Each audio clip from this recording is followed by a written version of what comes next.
Hello everyone, welcome to my YouTube channel. Myself Kiran Dorge. आज के lecture में मैं आपको सिखाने वाला हूं एमएसटी सीईटी का एक क्वेश्चन पेपर है मेरे पास। क्वेश्चन पेपर को 45 मिनट्स के अंदर किस तरह से सॉल्व करना है और वहां पे आपका क्या अप्रोच होना चाहिए। तर महाराष्ट्र स्टेट बोर्डाचे जर तुम्ही स्टुडंट असाल तर नक्कीच 2020 आणि पुढच्या ज्या एमएसटी सीईटी एग्जाम्स असतील त्या तुम्ही अपियर कराल। उसके लिए आपको ये क्वेश्चन पेपर को बहुत अच्छे से समझना है। तो मैं प्रॉपरली आपको टेक्निक्स बताऊंगा, ट्रिक्स बताऊंगा और किस तरह से अप्रोच होना चाहिए आपका, क्योंकि 1.5 घंटे का आपको टोटल टाइम मिलने वाला है। तो 45 मिनट्स आप फिजिक्स के लिए यूज करो। 45 मिनट्स 50 मिनट से ज्यादा टाइम आपको नहीं देना है और उसमें हो भी जाता है आराम से, लेकिन उसके लिए कुछ टिप्स है। लाइक फॉर्मूला शीट आपके पास होनी चाहिए एंड अच्छा खासा प्रैक्टिस होना चाहिए। कैसे करना है मैं आपको बताऊंगा। सबसे पहले देखते हैं एमएसटी सीईटी 2016 फिजिक्स। सॉल्यूशंस भी मैं आपको बताऊंगा किस तरह से करना है। एनीवेज, कुछ इंपॉर्टेंट इंस्ट्रक्शंस आपको दिए जाते हैं जब भी आप क्वेश्चन पेपर एक्चुअल में एग्जाम में सॉल्व करोगे। 45 मिनट्स के अंदर ट्राई करना है इसको सॉल्व करना, उससे ज्यादा टाइम मत लो। उसके बाद टेस्ट जो है उसमें 50 क्वेश्चन है, मैक्सिमम मार्क जो है वो 50 होंगे। यहाँ पे हर एक क्वेश्चन को 1 मार्क दिया गया है उन्होंने, अगर करेक्ट आंसर आप देते हो तो। अच्छी बात यह है कि नेगेटिव मार्किंग है नहीं, तो मतलब आप में से कोई भी खाली छोड़ के नहीं आएगा क्वेश्चन पेपर। वो जो ओएमआर शीट आपके पास होता है वो रिस्पॉन्स शीट में आपको पूरा फिल करके आना है, ठीक है। और गलती से भी एक क्वेश्चन के लिए 2 सर्कल मार्क मत करके आओ, अल्टीमेटली वो चला जाएगा question. So there is a no negative marking. Point number 5 में देखो क्या दिया उन्होंने, more than 1 answer indicated question will be deemed as a incorrect, ठीक है ना। तो कभी कभी होता है हम लोग सॉल्व करेक्ट कर लेते हैं और ऑप्शन हम लोग हमारा जो क्वेश्चन पेपर होता है वहां पे बी पे टिक कर देते हैं, लेकिन कभी कभी गलती से मान लो वो क्वेश्चन नंबर 5 था जिसका आंसर बी था, ठीक है। आप गलती से देखते नहीं हो ओएमआर शीट में क्वेश्चन नंबर 4 को ही बी सर्कल करके आते हो या फिर क्वेश्चन नंबर 6 को बी करके आते हो। तो ये चक्कर में 3 क्वेश्चन गलत होने के चांसेस होते हैं। सही ढंग से करना है, यही तो फालतू के एरर्स होते हैं जो आप करते हो, मार्क्स लूज करते हो, ठीक है। और उसके बाद आपको इलेक्ट्रॉनिक मीडिया अलाउड नहीं है। कैलकुलेशंस जो भी करने हैं वो क्वेश्चन पेपर में आपको जो स्पेस दिया है उसमें ही करना है। तो बहुत ज्यादा आपको लिखना नहीं है, यहाँ पे मैक्सिमम काम आपको आपके दिमाग से करना है, ठीक है। और उसके बाद black ball point pen use करना, that will be much better. Let us start the discussion. सबसे पहले ये देखते हैं हम लोग कि ओवरऑल जो क्वेश्चन पेपर है उसमें उन्होंने कौन से चैप्टर्स दिए हैं। 50 क्वेश्चन होंगे। तो जब भी क्वेश्चन पेपर आपके हाथ में आएगा तो डायरेक्टली आप सॉल्व करने पे मत जाना, क्योंकि उसके पीछे का रीजन बताता हूं। स्टार्टिंग के कुछ क्वेश्चंस होते हैं वो कभी कभी टफ दे देते हैं, ठीक आहे। आणि तुम्ही तुमच्या इगोवरती येता की मी हा चॅप्टर केला आणि हा मी सॉल्व करणारच, एंड बिकॉज ऑफ दैट आपका जो इनिशियल 5 से 10 मिनट होते हैं ना वो वेस्ट हो जाते हैं, ठीक है। तो प्रॉपर टैक्टिक होती है जो क्वेश्चन पेपर सेट करते हैं। सबसे पहले देखो क्या है क्वेश्चन पेपर, लेकिन ये देखते समय आपको 2 मिनट से ज्यादा टाइम नहीं देना है। 1 या 2 मिनट में क्विकली देखना है कि किधर कौन सा क्वेश्चन है। ये जब आप करोगे तभी आपको साइमल्टेनियसली ये भी देखना है जो 50 क्वेश्चन है उसमें से कुछ क्वेश्चन एकदम बेसिक होंगे, जो फॉर्मूला के ऊपर होंगे, बेसिक फैक्ट्स होंगे। 3, 4, 5 क्वेश्चन तो इस तरह से मिल जाते हैं, एकदम बेसिक होते हैं, जिसके लिए कुछ करना भी नहीं पड़ता, स्ट्रेट फॉरवर्ड उसका आंसर होता है। तो 4-5 क्वेश्चन तो उधर टिक कर दो आप। और उसके बाद आपको यह पता चलेगा कि जो आपका स्ट्रेंथ है वो चैप्टर्स आप पहले कर लो और उसके बाद जो डिफिकल्ट आपने नहीं किया वो एंड में रखना। अच्छी बात यह है कि इसमें नेगेटिव मार्किंग नहीं है, तो सारे के सारे आपको सर्कल करके आने हैं ओएमआर शीट में। ये जो डिस्कशन हो रहा है उससे पहले मैं एक्सपेक्ट कर रहा हूं कि आपके पास एक प्रॉपर फॉर्मूला शीट हो। अगर आपने नहीं बनाई है तो आप बना लो, ज्यादा टाइम नहीं लगेगा। आपके जितने भी चैप्टर्स है, ठीक है, आधे घंटे में आपका एक पूरा लिस्ट बन जाता है। आधे घंटे में, सॉरी आधा घंटा नहीं, 15 मिनट्स में आपका एक चैप्टर का लिस्ट बन जाता है। तो लाइक 7-8 चैप्टर का आप 2-3 घंटे में बना लोगे। ऐसा आप पूरे दिन में डिवाइड करके पहले तो एक फॉर्मूला शीट बनाओ, ठीक है। एनीवेज, अभी देखते हैं क्विकली मैं आपको बताता हूं कि किस तरह से ग्लांस करना होता है क्वेश्चन पेपर को, सो दैट पहले क्वेश्चन पेपर पकड़ में आए, ठीक है। एनीवेज, सबसे पहले देखते हैं गैस कांस्टेंट के बारे में बात किया इन्होंने, तो definitely kinetic theory of gases के बारे में चैप्टर होगा। वर्टिकल सर्कुलर मोशन से रिलेटेड है। क्वेश्चन नंबर 3 देखो, 2 वायर्स है, सेम फोर्स, और उसके बाद स्ट्रेन यूनिट चाहिए, strain energy per unit volume चाहिए। तो अल्टीमेटली ये आपका इलास्टिसिटी का क्वेश्चन है। रिंग और डिस्क के बारे में बात कर रहे हैं और स्लीपिंग वगैरह के है, तो रोटेशनल मोशन का चैप्टर है ये। उसके बाद क्वेश्चन नंबर 5 ऑब्जर्वर, फ्रीक्वेंसी वगैरह दिया है उन्होंने, अपैरेंट वर्ड दिखा मुझे, तो ये साउंड वेव में से आपका डोपलर इफेक्ट का क्वेश्चन है। क्वेश्चन नंबर 6 टेंशन के बारे में बात कर रही है, 225 न्यूटन, 6 बीट्स पर सेकेंड। सो अगेन ये सुपरपोजिशन ऑफ वेव्स में आएगा, जिसमें आपको बीट्स वाला कॉन्सेप्ट यूज करना है। Expression for the pressure exerted by the gas, again ये काइनेटिक थ्योरी ऑफ गैसेस का जो प्रेशर वाला इक्वेशन है उसके ऊपर बेस्ड क्वेश्चन है, सिंपल क्वेश्चन है, देख के आंसर आ जाएगा। तो जो मैं बोल रहा था ना, कुछ क्वेश्चन देख के आ जाते, तो that is one of the question. Question number 8, mass m1 connected to horizontal spring performs SHM amplitude A, दूसरा मास है आपके पास। तो अगेन ये आपके पास जो क्वेश्चन है ये सिंपल हार्मोनिक मोशन ऑसिलेशन वाला क्वेश्चन है। क्वेश्चन 9 देखो, सर्कल के बारे में वो बात कर रहा है, तो सर्कुलर मोशन का ये क्वेश्चन है। क्वेश्चन नंबर 10 देखो क्या है, दो स्ट्रिंग है आपके पास A B, same material stretched by the same tension, आपको स्पीड निकालना है। तो ये साउंड वाला जो चैप्टर था आपका, उसमें से speed of a transverse wave on a straight string, straight forward question है, फॉर्मूला पता है, 2 लाइन में आ जाएगा। Bob of a simple pendulum question 11, तो ऑसिलेशन वाला है। क्वेश्चन नंबर 12, कैपिलरी ट्यूब के बारे में ये बात कर रहे हैं, तो अल्टीमेटली ये मुझे लगता है सरफेस टेंशन वाला क्वेश्चन है, जो आपका मैकेनिकल प्रॉपर्टीज ऑफ फ्लूइड्स के अंदर आएगा। Question number 13, open organ pipe, again ये सुपरपोजिशन ऑफ वेव्स के बारे में है, ये वेव मोशन वाला। Question number 14, disk of radius R thickness r/6, moment of inertia का क्वेश्चन है, क्वेश्चन नंबर 14। क्वेश्चन नंबर 15 देखो, ये इसमें तो कुछ करना भी नहीं है, फॉर्मूला पता है, आंसर हो गया। तो जो सेकंड क्वेश्चन मिल गया जिसमें कुछ करना नहीं था, ठीक है, स्ट्रेट फॉरवर्ड आ गया। क्वेश्चन नंबर 16 देखो, which of the following quantity does not change due to damping oscillation, तो इनिशियल फेज के ऊपर कुछ फर्क नहीं पड़ता। देखो ये तीसरा क्वेश्चन मिल गया। ऊपर वाला जो क्वेश्चन नंबर 15 है वो इलास्टिसिटी से रिलेटेड है, और क्वेश्चन नंबर 16 ऑसिलेशन से रिलेटेड है। Question number 17, and correction, again ये सुपरपोजिशन ऑफ वेव्स के बारे में बात कर रहा है, सिंपल क्वेश्चन है। Progressive wave, again superposition of waves, wave motion का क्वेश्चन ही है। क्वेश्चन नंबर 19 देखो, 2 पार्टिकल्स है और जी के बारे में है, तो ग्रेविटेशन से रिलेटेड होगा ये, देखते हैं। Question number 20, rectangular surface area है, एमिट्स एनर्जी E, और उसके बाद ये कुछ एनर्जी एमिट के बारे में बात कर रहे हैं, KTG में होगा ये, काइनेटिक थ्योरी ऑफ गैसेस। 21 में देखो, लिक्विड ड्रॉप की एनर्जी दी है, सरफेस टेंशन का अगेन क्वेश्चन मिल गया, ये सिंपल है ये भी, इसमें आपको सिर्फ एक R और स्मॉल r के बीच में रिलेशन निकालना होता है, बताऊंगा कैसे करना है। क्वेश्चन नंबर 22, इसमें uniform rod axis of rotation, मतलब रोटेशनल मोशन के बारे में ये बात कर रहा है। Question number 23, simple pendulum length L, ठीक है, ये मैक्सिमम डिस्प्लेसमेंट, इसमें भी सॉल्व नहीं करना है, स्ट्रेट फॉरवर्ड क्वेश्चन है, आई गेस आंसर C होगा, ठीक है। तो ये चौथा क्वेश्चन मिल गया जिसमें कुछ करना नहीं था। Question number 24, again one liner question, इसमें भी ज्यादा कुछ नहीं करना है, सर्कुलर मोशन से रिलेटेड है, आवर हैंड, मिनट हैंड, ये अच्छे से करके जाना। एक क्वेश्चन गिरता है, पता नहीं जो बोर्ड है आपका उसको ये बहुत पसंद है। Question number 25, acceleration due to gravity के बारे में है, मतलब gravitation again. Question number 26, potentiometer experiment, sir आपका करंट इलेक्ट्रिसिटी से रिलेटेड है। Question number 27, iron rod placed in a magnetic field, the magnetic effect of electric current, मतलब हा प्रश्न आहे। क्वेश्चन नंबर 28, अल्टरनेटिंग करंट, ठीक है, तो ये आपका आई गेस EMF इंड्यूस्ड वगैरह हो रहा है, तो मैग्नेटिक EMI वगैरह से होगा या AC सर्किट से होगा ये question. Question number 29, electron of mass m, D Broglie's, तो मॉडर्न फिजिक्स से ये क्वेश्चन है, ठीक है, फोटो इलेक्ट्रिक इफेक्ट वगैरह उसमें से होगा ये। क्वेश्चन नंबर 13, इंटरफेरेंस फ्रिंजेस, पता चल गया मुझे वेव ऑप्टिक्स से related, interference and diffraction of a light. Question number 31, okay 30 तक तो हो गया, नेक्स्ट देखते हैं question number 31, parallel air capacitor, electrostatic से है, ऑसिलेटर, ठीक है, तो यहाँ पे एक क्राइटेरिया दिया है, वोल्टेज गेन के बारे में बात कर रहे, modern physics again. Anyways question number 33, light wavelength दिया है, लेस थ्रेशोल्ड, तो ये वन लाइनर क्वेश्चन है, बेसिक फैक्ट पता है तो उसका आंसर आएगा। क्वेश्चन नंबर 5 हो गया ये, जो हमें फैक्चुअल बेस पे वन लाइनर क्वेश्चन दे रहा है, 4 ऑलरेडी हो गए। Question number 34, ray of a light, ठीक है, तो ये रिफ्रैक्शन ऑफ लाइट के बारे में है। Question number 35, maximum frequency transmitted radio waves, ठीक है, तो ये आपका कम्युनिकेशन सिस्टम में से हो गया। Bohr's theory, hydrogen atom, atoms molecule nuclei में से बन गया। Question number 36, question number 37, parallel plate capacitors के बारे में है, अगेन ये इलेक्ट्रोस्टैटिक का क्वेश्चन है। एलसी पैरेलल रेजोनेंट सर्किट, ये देखो क्वेश्चन नंबर 6, ठीक है, बेसिक फैक्ट पता होना चाहिए आपको, आंसर बन जाता है, ठीक है। तो ये फुकट का मार्क दे रहा है आपको, ऐसे क्वेश्चन ले लेने का भाई, चुपचाप ले लेने का, ठीक है, इसमें गलती नहीं करने का। तो ये एसी सर्किट में से गैलोमीटर रेजिस्टेंस, ठीक है, तो ये गैलोमीटर से रिलेटेड है आपका, magnetic effect of electric current. उसके बाद question number 42, coherent sources, interference and diffraction. Question number 41, 7वां क्वेश्चन ऐसा है जो देख के ही पता चल जाता है, लाइट एमिटेड, देखो ना एमिट हो रहा है, इसमें से कौन सा है जिसमें एमिट हो रहा है, आंसर मिल जाएगा, देख के ही पता चलेगा आपको, एमिट हो रहा है, ठीक है, देख लो।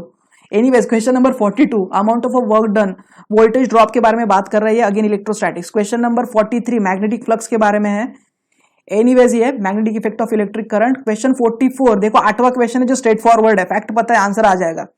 क्वेश्चन नंबर 45, लाइट वेवलेंथ दिया है उन्होंने, स्टॉपिंग पोटेंशियल दिया है, तो अगेन ये आपका इलेक्ट्रॉन्स फोटॉन्स जो मॉडर्न फिजिक्स है उससे रिलेटेड क्वेश्चन है।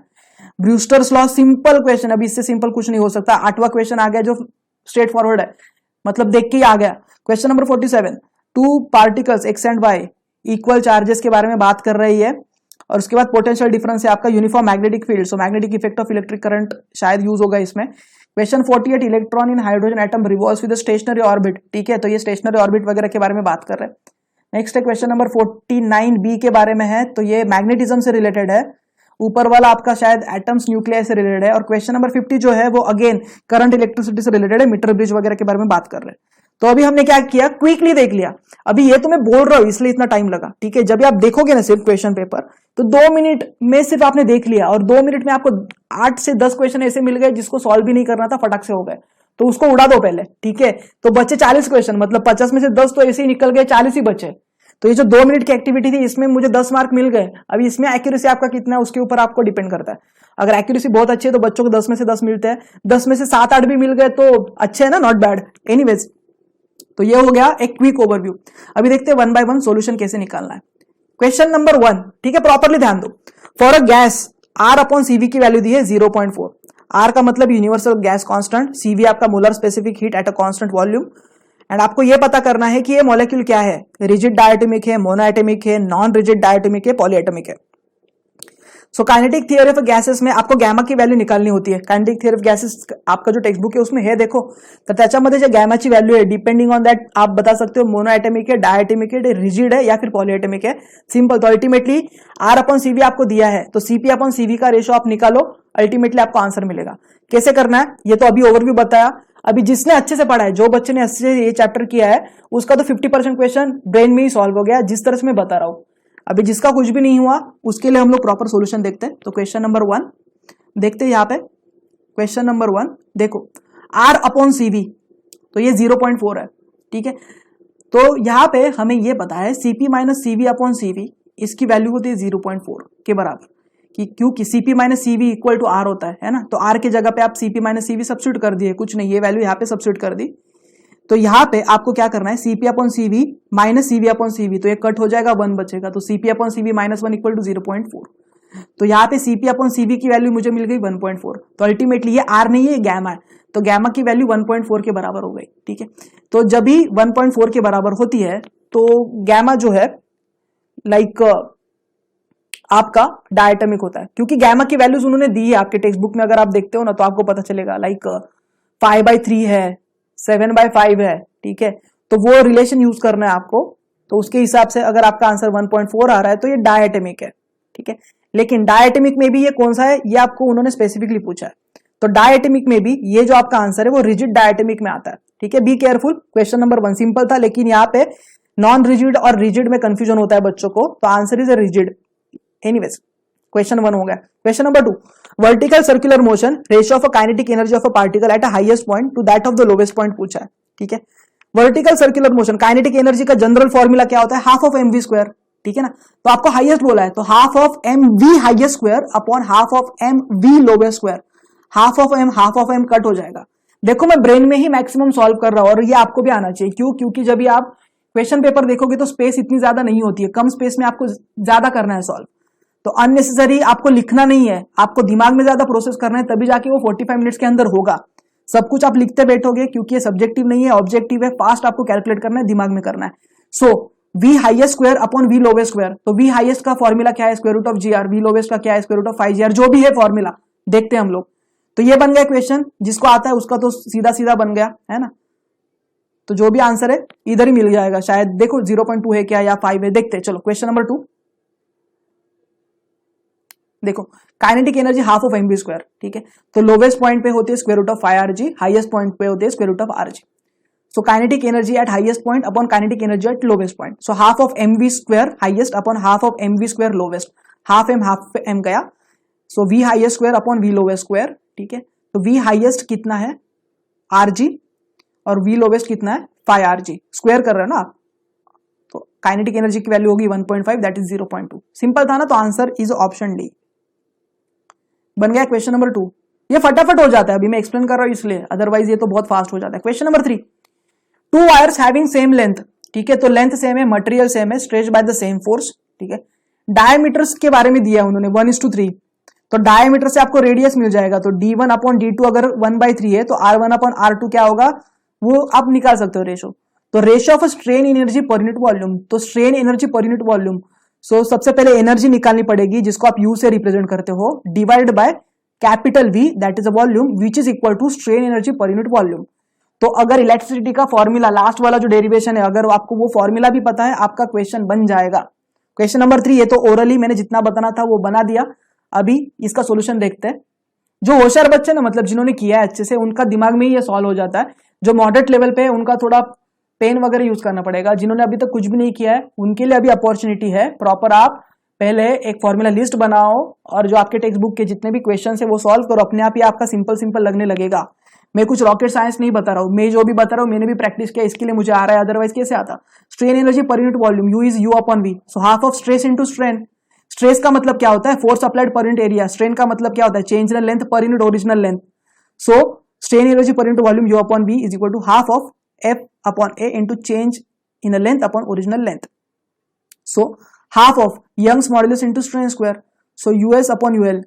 सो यहां पे होगा आपका Y upon Y L, stress upon strain the whole square, so L upon S.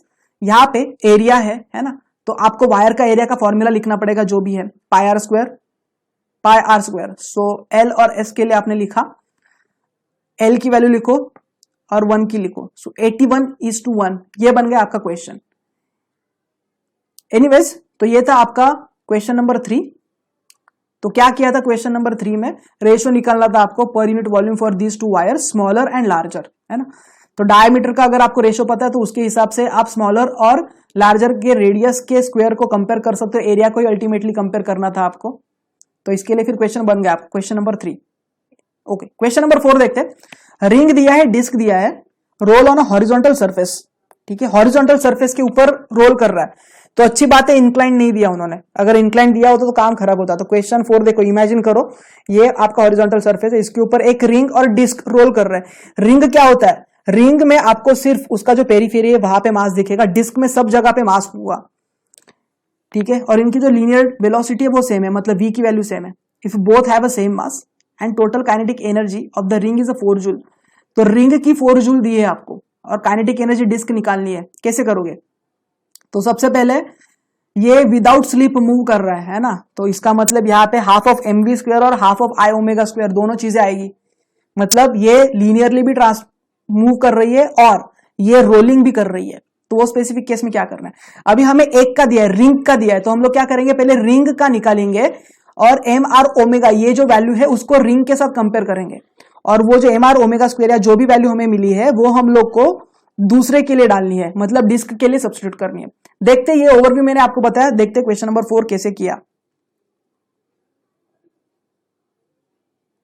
देखो total kinetic energy of rolling disc है ना, और रोलिंग रिंग, तो kinetic energy half of M V square plus half of I omega square, है ना। ये आपका linear के लिए है और ये आपका जो आपका इनर्शिया हो रहा है इसके लिए है। तो मास हो गया, वी हो गया linear velocity, I is inertia, omega is angular velocity. Ring और डिस्क के लिए translational kinetic energy half of M V square, ये चीज तो कांस्टेंट है, ये चेंज नहीं होगी। लेकिन रोलिंग काइनेटिक एनर्जी ये जो है डिस्क के लिए इसकी वैल्यू होती है 1/4 M R square omega square, क्योंकि आई की वैल्यू होती है half of M R omega square and ring के लिए एम आर स्क्वायर होती है। तो दैट्स वाई आपका ये फॉर्मूला बन गया। अभी आपको क्या करना है, ये जो दो फॉर्मूला है वो आपको रिंग के लिए और डिस्क के लिए यूज करना है। तो सबसे पहले अगर आप डिस्क यूज कर रहे हो तो यहाँ पे क्या चेंज होगा, आपका half 1/4 M R square omega square यहाँ पे सब्स्टिट्यूट करोगे, एक वैल्यू निकलेगी, और रिंग के लिए यहाँ पे ये वाला वैल्यू सब्स्टिट्यूट करोगे। एनीवेज देखते, सो रिंग के लिए हमें 4 जूल दिया है, तो half of M V square plus half of M R omega square. तो यहाँ पे रीअरेंज करो इक्वेशन को, तो रीअरेंज करने के बाद आपको क्या पता चलेगा, v के जगह पे भी आप आर ओमेगा सब्स्टिट्यूट कर सकते हो, है ना। वेलोसिटी क्या होती है, v is equal to R omega होता है ना। तो यहाँ पे ये जो v दिख रहा है आपको आर ओमेगा सब्स्टिट्यूट करो, half of M R square omega square plus half of M R square omega square will be equal to M R square omega square. So M R square omega square equal to 4 joule मिला।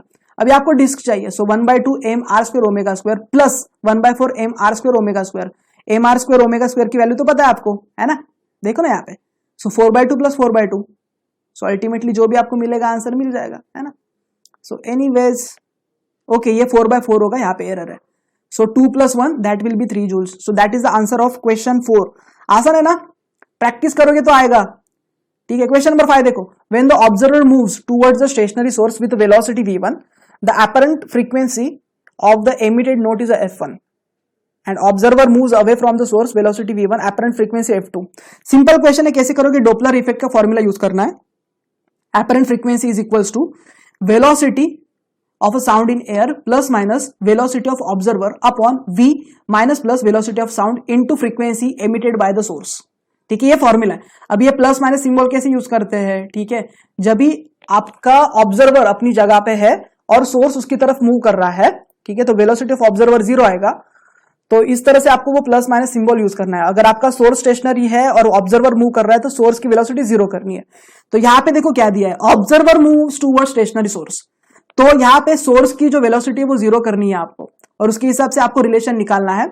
तो यहाँ पे आपको moves towards the stationary source and moves away from stationary source, दो equation मिलेंगे, और यहाँ पे आपको f1 f2 का रेशियो दिया है, v अपॉन v1 निकालना है। सिंपल क्वेश्चन है। एनीवेज क्वेश्चन नंबर 5 देखो, f1 upon f2 is equal to 2, that is speed of approach has to be equal to speed of leaving. मतलब ऑब्जर्वर सोर्स की तरफ जा रहा है और उसके बाद सोर्स को क्रॉस करके वो आगे भी जा रहा है। तो apparent frequency of a sound bye observer when it is approaching source, मतलब सोर्स की तरफ अगर वो मूव कर रहा है तो f1 is equal to v plus v1। ये v1 क्या है? Source of velocity of observer upon v minus vs।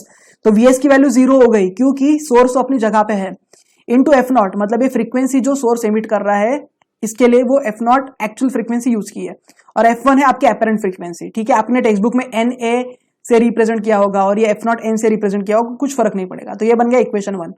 Observer अगर दूर जा रहा है तो ऑब्जर्वर दूर जा रहा है तो यहाँ पे माइनस आएगा, और नीचे तो आपका सोर्स की वेलोसिटी 0 है, तो ये बन गया आपका इक्वेशन 2।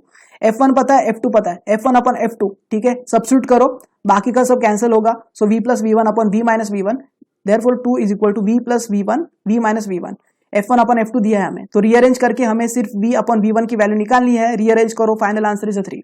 ठीक है, so option is a B for question number 5। ठीक है, सिंपल है, ये थोड़ा सा बड़ा था लेकिन जिसने प्रैक्टिस किया है उसको आ जाएगा। तो ये टाइम कंज्यूमिंग क्वेश्चन होते हैं ना, वो ऐसे ही होते हैं। एनीवेज, टाइम कंज्यूमिंग क्यों बोल रहा हूँ? बिकॉज आपको यहाँ पे अभी जब भी आप एमएसटी सीईटी या फिर कॉम्पिटिटिव एग्जाम्स पढ़ोगे ना, तो वो टाइम पे आपको डेटा वापस लिखना नहीं है। जो ब्लैंक पेज है, जो क्वेश्चन है, मान लो यहाँ पे इधर ही आपको डेटा लिखना है या इधर ही हाईलाइट करना, डायरेक्ट फॉर्मूला लिखना है, समझ रहे हो? और वो भी जितना एंड वाला फॉर्मूला आप लिख सकते हो, इनिशियल नहीं, जो आपको एक्चुअल में यूज करना है वैसे फॉर्मूला आपको यूज करना है। Question number 6, wire having tension 225 Newton produces 6 beats per second when it is tuned with the tuning fork। ठीक है, when tension changes to 256, देखो ना टेंशन में कितना चेंज दिख रहा है आपको, 225 से लेके 235, 10, 20, 30, 31 का चेंज दिख रहा है। It is tune with the same fork, number of beats चाहिए, रिमेन अनचेंज। फ्रीक्वेंसी निकालनी है, सिंपल क्वेश्चन, एक फॉर्मूला है जो आपने सुपरपोजिशन ऑफ वेव्स में यूज किया है। अगेन ये बोर्ड्स में भी ऐसा क्वेश्चन पूछते हैं, ज्यादा कुछ टफ नहीं। क्वेश्चन नंबर 6 देख लेते हैं, चलो फटाक से, जिसका नहीं हुआ है। क्वेश्चन नंबर 6, ओके, तो हमारे पास wire vibrating under tension, so fundamental frequency क्या है? f is equal to 1/2 square root of t upon है। तो यहाँ पे t अपॉन म्यू दिया है, तो ये फ्रीक्वेंसी जो होती है फंडामेंटल फ्रीक्वेंसी, डिपेंड करती है ये फैक्टर्स के ऊपर। सो 1/2 और square root of T upon M. T represent करता है आपका टेंशन, एंड उसके बाद u जो है वो मास पर यूनिट लेंथ आपका रिप्रेजेंट करता है। ठीक है, सो ये है आपका f का formula. So it is given that when it is sounded with the tuning fork, frequency x 6 beats एक साथ सुनाई दे रहा है आपको। So x minus f1 equal to 6। So यहाँ पे f1 का फॉर्मूला है 1/2l, ये 2l है, यहाँ पे मिस हुआ है, 1/2l square root of t upon mu होता है ये। So f1 1/2l square root of t, tension की वैल्यू 225 दी थी आपको। यहाँ पे आप क्या कर रहे हो, मास पर यूनिट लेंथ, ये जो है, सॉरी, ओके, मास पर यूनिट लेंथ जो है इसको निकालना है हमें, तभी जाके आप कुछ कंपेयर कर सकते हो। या फिर देखते हैं हम लोग को क्या करना है। तो f1 मुझे मिल गया, उसके बाद f2 1/2l 256 बन गया है ना, तो f1 और f2 की वैल्यू मिल गई, और ऊपर मेरे पास f1 अपॉन f2 का अगर आप रेशियो लेते हो तो 15/16 आ गया। 225 का स्क्वायर रूट है 15, 256 का स्क्वायर रूट है 16। सो f2 इज 16/15 f1। तो f1 की तो वैल्यू पता है हमें, x minus f1 equal to 6, ये फॉर्मूला होता है भाई। ठीक है, ये आपने किया है। एनीवेज, वो फॉर्मूला नहीं था कि frequency is equal to m plus minus frequency, वो वाला फॉर्मूला बीट्स वाला जो यहाँ पे यूज हुआ है। सो f2 की वैल्यू को x plus 6। So anyways x plus 6 equal to 16/15 x minus 6। तो ये बन गया आपका इक्वेशन सो ये इक्वेशन को सॉल्व करो, एक्स की वैल्यू सब्स्टिट्यूट करो, आपको फ्रीक्वेंसी की वैल्यू मिलेगी 186 एंड 186 अगर आप चेक करते हो सो that is in option A. तो ये बन गया आपका क्वेश्चन नंबर 6। क्वेश्चन नंबर 7, चलो क्वेश्चन नंबर 7 देखते हैं। अभी आप में से अगर कोई सॉल्व करना चाहता है तो आप ब्लैंक पेजेस लेके बैठो, क्वेश्चन देखो, आप खुद से ट्राई करो, उसके बाद आप सॉल्यूशन देखो, ठीक है। क्वेश्चन सॉल्व करने के लिए 1 मिनट से ज्यादा टाइम मत लो, ठीक है। वीडियो पॉज करो, वैसे भी कर सकते हो आप, ठीक है। तो question number 7, assuming the expression for the pressure exerted by the gas on the walls of the container, ठीक है। तो प्रेशर का फॉर्मूला क्या होता है, ठीक है, 1/3 रो सी स्क्वायर होता है ना, 1/3 रो सी क्यूब या 1/3 रो सी स्क्वायर, ये केटीजी का फॉर्मूला है। तो जो रो है उसके जगह पे मास अपॉन वॉल्यूम यूज करना है। सो mv स्क्वायर के टर्म्स में लेके आओ, 2 को रीअरेंज करना है आपको। तो आई गेस आंसर देखो क्या है इसका, बी होना चाहिए। देखते क्वेश्चन नंबर 7 क्या बताता है। एनीवेज क्वेश्चन नंबर 7 भाई किधर है, अभी मैं ओरली कर रहा हूं इसलिए, हाँ चलो करेक्ट है मेरा। Pressure exerted by the gas on the walls of the container, P is 1/3 rho C square, rho की जगह पे मास अपॉन वॉल्यूम लिखो, half of M square arrange करना है, तो 2 से डिवाइड और मल्टीप्लाई करो, 2 से डिवाइड मल्टीप्लाई किया, half of M upon V, C square क्या होती है, काइनेटिक एनर्जी होती है, तो 2/3 kinetic energy per unit volume. तो ये बन गया मेरा question number 7, simple answer B. Question number 8, चलो बच्चों फटाफट क्वेश्चन नंबर 8 जिसको सॉल्व करना है वीडियो पॉज करो, फटाक से सॉल्व करो, सॉल्यूशन देखो, आपका प्रैक्टिस अल्टीमेटली यहाँ पे भी हो जाएगा। So mass m1 connected to horizontal spring performs SHM, ठीक है। तो हॉरिजॉन्टल स्प्रिंग है, देखो ये हॉरिजॉन्टल सरफेस है और उसके ऊपर आपने एक मास रखा है जिसको एक स्प्रिंग के साथ कनेक्ट किया आपने। ओके, तो मान लो यहाँ पे आपका मास है और यहाँ पे आपने स्प्रिंग यूज किया है। जब भी आप इसको स्ट्रेच करते हो और उसके बाद छोड़ते हो तो ये एसएचएम परफॉर्म करेगा, ठीक है। तो जैसे ये मीन पोजिशन पे आता है ना, इसके ऊपर वापस आपने एक छोटा सा मास रख दिया और अभी ये मूव कर रहा है, ठीक है। और आपको बोला है एम्पलीट्यूड जो है, पहला जो था उसका एम्पलीट्यूड ए था जब भी उस ब्लॉक के ऊपर मास नहीं रखा था, और सेकेंड टाइम जब भी मास रखा तभी एम्पलीट्यूड हो गया A1। तो अभी आपको रेशो निकालना है, कैसे निकाल सकते हैं, आसान है। आपको क्या करना है, आपको एक कंजर्वेशन का प्रिंसिपल यूज करना है और इससे आपको रेशो ए मिल जाएगा, ठीक है। सो कैसे करना है देखते हैं। क्वेश्चन नंबर 8 जिसको सॉल्व करना है वीडियो पॉज करके सॉल्व करो, जिसको देखना है आगे जाके देखो। चलो क्वेश्चन 8, चलो question 8, velocity of mass m1 जो है वो v है, एंड जब भी एक ब्लॉक के ऊपर और एक ब्लॉक आ जाता है तो उसकी वेलोसिटी बनती है v1, ठीक है। So by law of conservation of momentum m1v equal to m1 plus m2v, तो ये सेम होना चाहिए आपका। तो p1 has to be equal to p2, p क्या होता है, mv होता है ना, लीनियर मोमेंटम। एनीवेज अभी देखो रीअरेंज करो, v1 upon v equal to m1 upon m1 plus m2। Total kinetic energy क्या, टोटल एनर्जी क्या होती है, हाफ ऑफ k स्क्वायर, देखो ना हाफ ऑफ के स्क्वायर, ये कांस्टेंट होता है, which is equal to half of m1 into V square. And जब भी ब्लॉक रखते हो तो half of K A square equal to half of m1 plus m2 V square. 2 equations मिल गया, अभी ये 2 इक्वेशंस के साथ हमें खेलना है, तो खेलो। a square upon a1 square है ना, तो रीअरेंज करना है, रेशो लेना है, रेशो लो, a1 अपॉन a2 की वैल्यू निकालो। So a1 upon a2 m1 upon m1 plus m2 raise to half, ठीक है। आसान था, थोड़ा सा बड़ा था, जिसके पास दिमाग है उसको आएगा। सो क्वेश्चन नंबर 8 का आंसर क्या था, क्वेश्चन नंबर 8 का था answer A, option A. Respective check भी करो, यस ए है क्या है।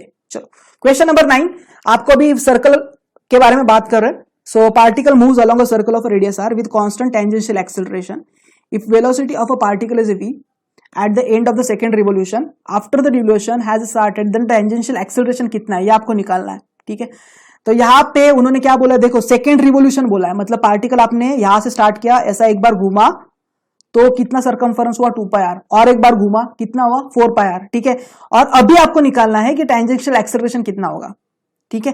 तो टेंजेंशियल एक्सेलरेशन का फॉर्मूला क्या होता है, 2 एक्सेलरेशन होते हैं, एक सेंट्रीपिटल एक्सेलरेशन, दूसरा टेंजेंशियल एक्सेलरेशन। टेंजेंशियल एक्सेलरेशन का फॉर्मूला लगा दो, आंसर मिल जाएगा। क्वेश्चन नंबर 9 इमीडिएटली देख लेते, क्वेश्चन नंबर 9 हमारे पास टेंजेंशियल एक्सेलरेशन ये हमें निकालना है, तो v square minus U square equal to 2s, ठीक है। इनिशियल वेलोसिटी u 0 से स्टार्ट किया था और जो डिस्टेंस उसने कवर किया है वो 4πr के बराबर है, तो 2as has to be equal to v square.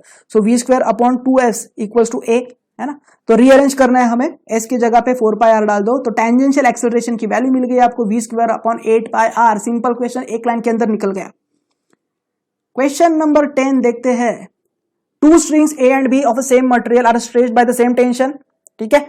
The radius of a string A is double the radius of a string B, मतलब RA is equal to 2 times RB, ठीक है, डबल बोला है। Transverse wave travels on a string A with a speed V है, and दूसरे लिए V भी। तो यहाँ पे v is equal to square root of T upon M, ये 11 स्टैंडर्ड का साउंड वेव वाला फॉर्मूला आपको यूज करना है। सिंपल है, 1 मिनट में आ जाएगा, कैसे बताता हूं। चलो क्वेश्चन नंबर 10, जिसको सॉल्व करना है वीडियो पॉज करके सॉल्व करो, मेरे साथ आगे मूव करना है तो आप कर सकते हो। Velocity of a wave travelling string v is equal to square root of T upon M. तो ये जो है आपका, यहां पे केयरफुल ध्यान देना, केयरफुल, अगर ये गलत किया तो आंसर गलत हो जाएगा। स्मॉल एम क्या होता है, मास पर यूनिट लेंथ होता है, एम अपॉन एल, ये बात आप ध्यान रखो, M upon L. Okay, density क्या होता है, मास अपॉन वॉल्यूम, ठीक है। तो वॉल्यूम अगर मेरे पास है तो पाई आर स्क्वायर एल, तो एम अपॉन एल हमारे पास है ऑलरेडी, ठीक है। ये जो स्मॉल एम है ना, उसका मतलब ही एम अपॉन एल है। तो अगर मुझे एम की जगह पे सब्स्टिट्यूट करना है तो पाई आर स्क्वायर इंटू रो होगा, ठीक है। यहां पे अगेन अगर आपने एक लेंथ मल्टीप्लाई कर दी तो आंसर गलत हो जाएगा, केयरफुली करना है यहां पे। So T upon pi R square into rho, so 1 upon R square root of T upon pi rho. तो रो डेंसिटी, ठीक है, टी कांस्टेंट, डेंसिटी कांस्टेंट, तो इसका मतलब v is inversely proportional to R, V upon V B, R B upon R A, 1:2, खत्म हो गया। Let us discuss question number 11। देखो क्या दिया है इन्होंने, bob of simple pendulum perform SHM, ठीक है। तो एक सिंपल पेंडुलम है हमारे पास, भाई साहब एक टाइम पीरियड पे सिंपल हार्मोनिक मोशन परफॉर्म कर रहे हैं, इन एयर दिया है और ये करने के लिए टाइम दिया है t1, ठीक है, t दिया है। और जब भी ये सिंपल पेंडुलम का आप पानी के अंदर रखते हो तो वहां पे सेम पीरियड कंप्लीट करने के लिए उसको t1 टाइम लग रहा है ना। और अभी हमें क्या करना है, t1 और t के बीच में रिलेशन निकालना है। और friction due to water, density of a material of the bob, ये हमें यूज करना है, लेकिन नेग्लेक्ट करना है friction due to water, density of a material of bob दिया 9/8 10⁻³ kg पर मीटर क्यूब, डेंसिटी निकालना है। तो यहाँ पे ना कुछ स्टैंडर्ड फॉर्मूला अगर वो पता है तो ही आएगा आंसर, नहीं तो नहीं आएगा। अभी देखो कुछ कुछ बच्चे आके ऐसे प्रॉब्लम्स में फंस जाते हैं क्योंकि स्टैंडर्ड फॉर्मूला नहीं पता होता, तो जिसको पता है उसको आएगा, जिसको नहीं पता है नहीं आएगा। अभी मान लो एग्जाम टाइम में ये क्वेश्चन नंबर 11 का फॉर्मूला याद नहीं, छोड़ दो सीधा, उसके पीछे मत भागो, क्वेश्चन नंबर 12 देखो इजीली। अभी जिसको फॉर्मूला पता है वो कर सकता है सॉल्व। तो अभी हम लोग देखते हैं कि क्वेश्चन नंबर 11 किस तरह से करना है। आसान तो है लेकिन फॉर्मूला पता है तो ही, अगर नहीं पता तो गया क्वेश्चन। सो क्वेश्चन नंबर 11, तो देखो अभी तक जितने भी क्वेश्चन किए उसमें एक पहला क्वेश्चन है जो थोड़ा सा आउट ऑफ बॉक्स है। आउट ऑफ बॉक्स इसलिए बोल रहा हूं कि फॉर्मूला नहीं पता है तो गया, ठीक है।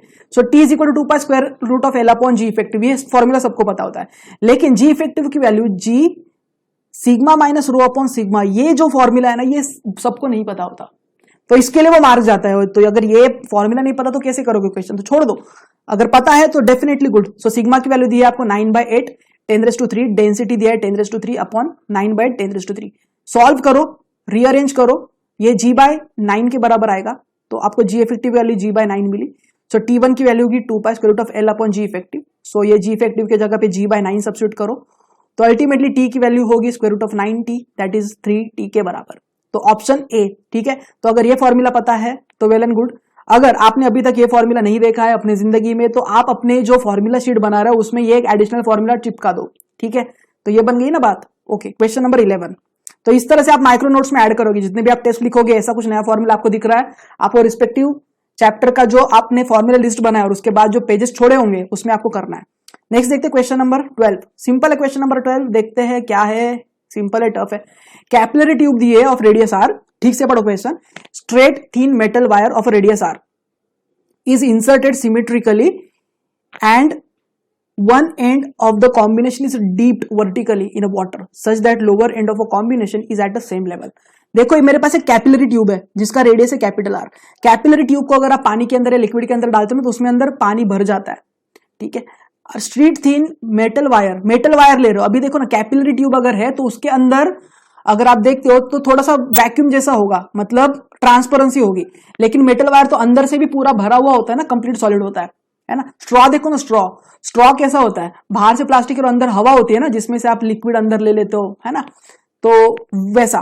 तो अभी क्या कर रहा है, वो जो स्ट्रॉ या जो कैपिलरी ट्यूब हम कंसिडर करें उसके अंदर ये वाली वायर इंसर्ट कर दो, तो अल्टीमेटली कैपिलरी ट्यूब का जो रेडियस था कैपिटल आर वो थोड़ा सा कम होगा, कितना होगा, आर माइनस ये जो रेडियस है वो सब्ट्रैक्ट करना पड़ेगा। अभी ये जो आपने किया है, इंसर्ट किया है, वो आप पानी के जस्ट ऊपर रखो और अभी आपको ये देखना है कि कितना पानी ऊपर जाएगा, ठीक है।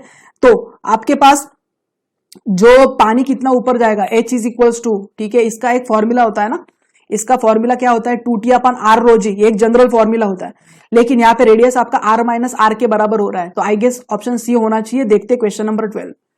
मतलब देखो ये सॉल्व करने के लिए ज्यादा दिमाग नहीं लगाना पड़ा, स्टैंडर्ड फॉर्मूला पता था, हो गया। क्वेश्चन नंबर 12 कुठे गेलास? क्वेश्चन 12 हाँ, h is equal to 2t cos theta upon r rho g. तो थीटा की वैल्यू, ठीक है, तो थीटा की वैल्यू आपकी हो गई 0 cos 0 1 2t upon r rho जी, लेकिन r जो है वो r माइनस r, क्योंकि थोड़ा सा रेडियस आपका कम होगा। So that's why h is equal to 2t upon rho g r minus 1। ये आपका बन गया आंसर क्वेश्चन 12 का, ठीक है। सरफेस टेंशन सा सिंपल क्वेश्चन है, एवरी ईयर ये फॉर्मूला के ऊपर एक क्वेश्चन तो वो मतलब पसंद करते पूछना, 2 साल में 3 साल में एक बार आ रहा है। क्वेश्चन 13 देखो, ओपन पाइप है आपके पास, when a open pipe is closed from one end, then third overtone of a closed pipe is higher in a frequency by 150 hertz than the second overtone of a open pipe।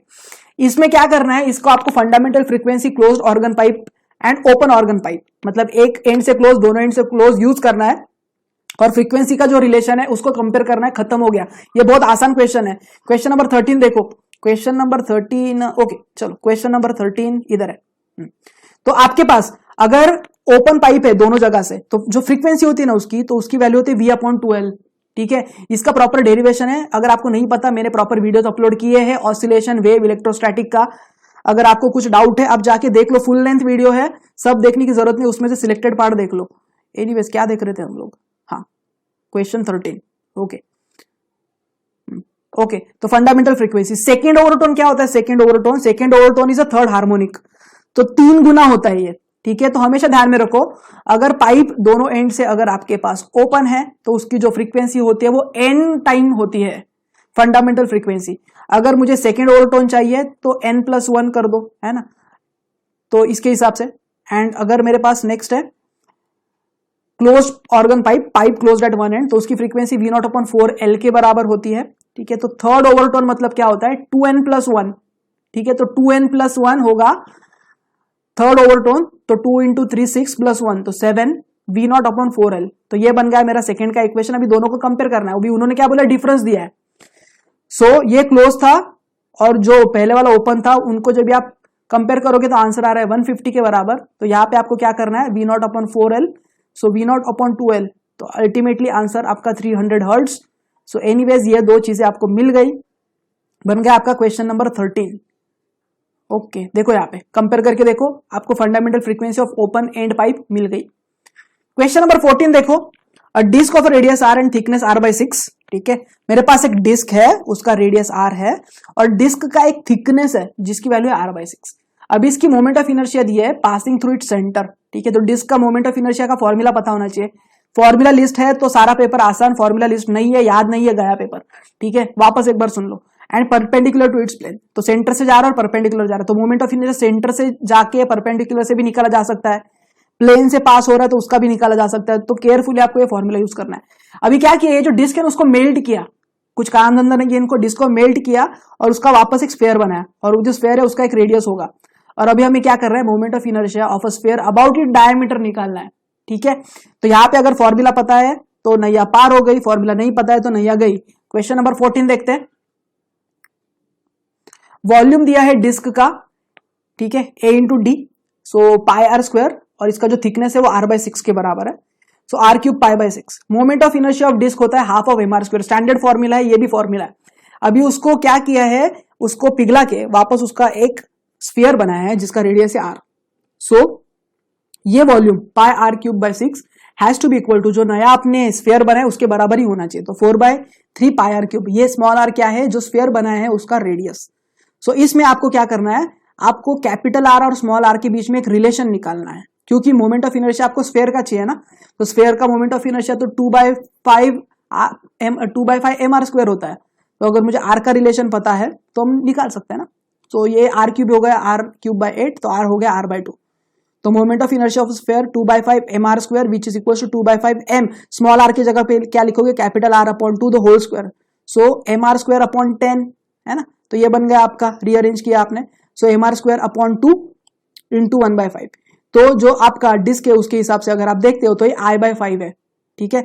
तो इस तरह से एक question को solve करना है, important mark करो, क्योंकि ऐसे टाइप के क्वेश्चन उनके फेवरेट होते हैं। यहाँ पे डिस्क की जगह पे और कुछ दूसरा ऑब्जेक्ट देंगे, लेकिन जो आपके टेक्स्ट बुक में वही देंगे, ठीक है।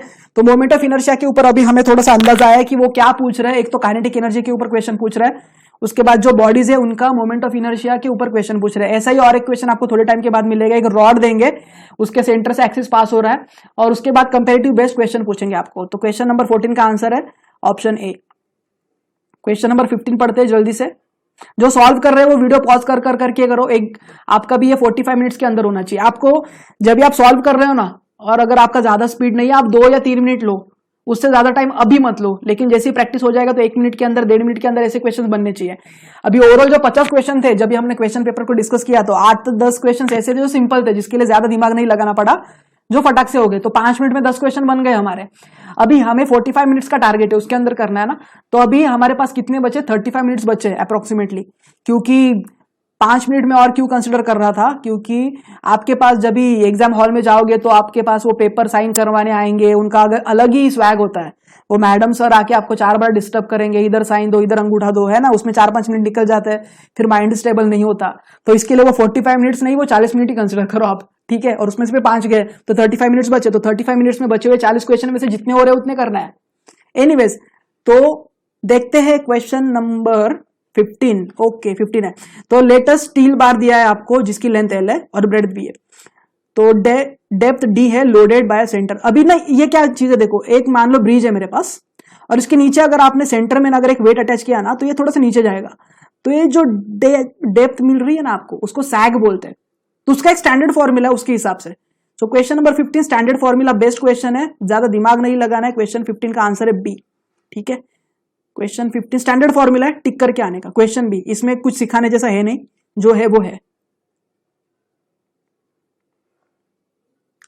WL³ upon 4BD³ standard formula है, ठीक है। Which of the following quantity does not change due to damping oscillation? damping oscillation क्या होता है, ये भी मैंने प्रॉपर मेरे वीडियोस में एक्सप्लेन किया है। ऑसिलेशन वाला लास्ट वाला वीडियो आप देखोगे तो आपको पता चलेगा, लेकिन अगर नहीं तो कोई दिक्कत नहीं, मैं अभी बता देता हूँ आपको। मान लो एक आपके पास बीकर है, बीकर के अंदर आपने पानी भरा है, और यहाँ पे ऊपर आपके पास एक रिजिड सपोर्ट है, वहां से आपने एक स्प्रिंग कनेक्ट की, और उसके नीचे एक वेन है आपके पास, मतलब एक ऐसा टी जैसा स्ट्रक्चर, वो पानी के अंदर है। इसको खींचो, क्या होगा, ये ऊपर नीचे जाएगा, ठीक है। तो आपने जब भी खींचा था, एक्सटर्नल फोर्स अप्लाई किया था, तो इसमें कुछ एक फेज डिफरेंस आ गया, ठीक है। थोड़े टाइम के बाद इसका एम्पलीट्यूड कम होगा, टाइम पीरियड भी कम होगा, फ्रीक्वेंसी भी कम होगी, लेकिन इनिशियल फेज जो आपने दिया था वो चेंज नहीं होगा। तो ये था क्वेश्चन 16 का आंसर। Question 17, if end correction of a pipe is 0.8 centimetre, then inner diameter निकलना है। तो end correction is equals to, एक फॉर्मूला होता है ना स्टैंडर्ड, 1.2 टाइम्स R, ऐसा कुछ तो फॉर्मूला होता है। सब्स्टिट्यूट करो, गेट द आंसर। क्वेश्चन 17 हो गया आपका। एक बार देख लेते हैं क्वेश्चन 17 कुठे गेलास। हाँ, फॉर ऑर्गन पाइप ओपन, तो end correction is 1.2 times R, ठीक है, ओके। या फिर 0.6 टाइम्स D भी बोलते हैं। तो डायमीटर 2 टाइम्स R होता है ना, तो इसलिए। So R is delta L 1/1.2। Rearrange करो टर्म्स को, that is a 2/3 centimetre. So option is a B. Simple था, 1 लाइनर क्वेश्चन था। देखो ना, ये 3 क्वेश्चन फटक से बन गए ना, कुछ करना नहीं पड़ा। एनीवेज, क्वेश्चन नंबर 18 देखते हैं। Question number 18, okay, progressive wave दिया है, y इज इक्वल टू, एक स्टैंडर्ड इक्वेशन दिया है, how far away from the 2 points having a phase difference 90 degree. ये इक्वेशन जब भी लिखते हैं ना, तो इसके नीचे फटाक से लिखने का y is equal to a sine omega t minus kx, ठीक है। लिख दिया, a की वैल्यू मिल गई, दैट इज एम्पलीट्यूड, ओमेगा मिल गया, ठीक है, k मिल गया, हमें फेज डिफरेंस चाहिए, ठीक है। तो 2πx अपॉन लैम्डा, एक फॉर्मूला होता है, उसके हिसाब से आप पाथ डिफरेंस निकाल सकते हो। सिंपल क्वेश्चन है, कंपेरिजन बेस्ड है, कुछ नहीं है, ठीक है। अभी इससे सिंपल तो दे नहीं सकते आपको। अच्छा कॉलेज चाहिए तो थोड़ा मेहनत तो करना पड़ेगा भाई। क्वेश्चन नंबर क्या था वो, चलो, y is equal to a sine omega t। तो यहाँ पे कंपेयर करते हैं इक्वेशन, तो ये शायद ये m गलती से साइन है वहां पे, और ये a की वैल्यू 12, ओमेगा की वैल्यू 15, ये w नहीं है ओमेगा है, k की वैल्यू हो गई 4, which is equal to 2π upon lambda. तो लैम्डा की वैल्यू मिल गई π/2। पाथ डिफरेंस होता है 2πx अपॉन लैम्डा, ठीक है। तो π/2 is equal to 2πx upon lambda, cut कर दो, तो x की वैल्यू होगी λ/4 और which is equals to π/8 centimetre. So option is C for question number 18। Simple था। Let's see question number 19। समझ रहा है ना। देखो, ये जिसने प्रैक्टिस किया है ना, अभी वो बच्चे मुझे इजीली पकड़ लेंगे जिन्होंने बोर्ड्स में थोड़ा सा पढ़ाई किया है, आराम से पकड़ लेंगे। अभी जिन्होंने कुछ नहीं किया है उनका तो मतलब अभी भगवान ही देखे। लेकिन उसके लिए आप लोग, अभी भी मैं आपको बचा सकता हूं, चुपचाप आप फॉर्मूला लिस्ट बनाओ, आपके टेक्स्ट बुक के जितने क्वेश्चन है न्यूमेरिकल वो रिपीट करो आप 2-4 बार, और उसके बाद आप टेस्ट लगाओ, ठीक है। आपको आना स्टार्ट हो जाएगा, एटलीस्ट दिमाग में बैठना स्टार्ट होगा। अभी तो आपको ये भी पता चल रहा है कि कौन से पॉइंट्स पे वो क्वेश्चन पूछ रहे हैं। Question number 19, two particles of a mass m 9m are separated by distance r। मेरे पास दो मासेस है, ग्रेविटेशन यूज करना है, ठीक है ना। तो एक m है, दूसरा 9m है, दोनों के बीच में डिस्टेंस है r। At a point on the line joining them the gravitational field is 0। तो एक पॉइंट ऐसा है जहां पे ग्रेविटेशनल फील्ड 0 है। तो दो पॉइंट चार्जेस है, तो एक पॉइंट ऐसा है जो पहले चार्जेस से x की दूरी पे है और दूसरे चार्जेस से r माइनस x की दूरी पे है। तो पोटेंशियल निकालना है, सिंपल, ठीक है। क्वेश्चन 19, फॉर्मूला बेस्ड क्वेश्चन, एकदम बेसिक।